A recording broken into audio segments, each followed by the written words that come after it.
Well, it was a surprise because we hadn't any warning, and I don't think she had a warning either.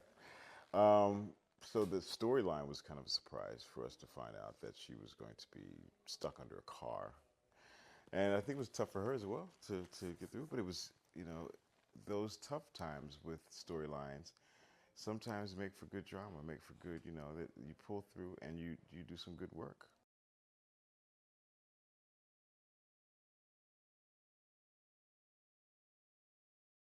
Man, it was tough to see her go. That was the toughest day I think I've had on the set for all of us.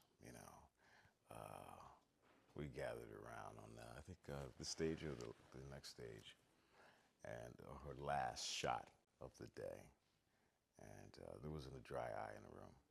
You know, we said all of our goodbyes. We had all little stories about when we met her, or some with stories about us working together. And I sang a couple songs for her on my guitar, and it was yeah, it was a rough one. It was beautiful though. Yeah, miss her.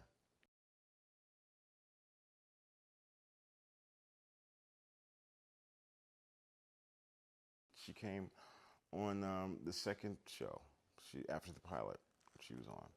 So for us to, in any way, kind of sever the union of the cast in any ways, it's going to be kind of tough because we're pretty tight.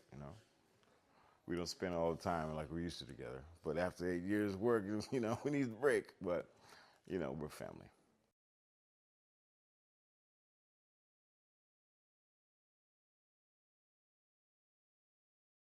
That show that I did with William Freakin was it was fantastic.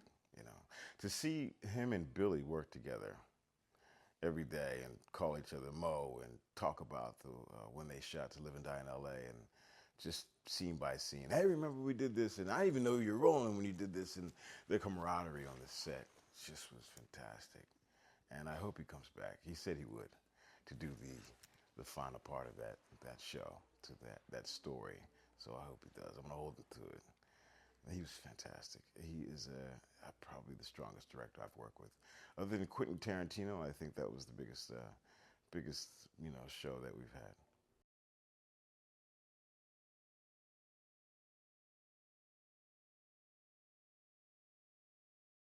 Work going up against the mob.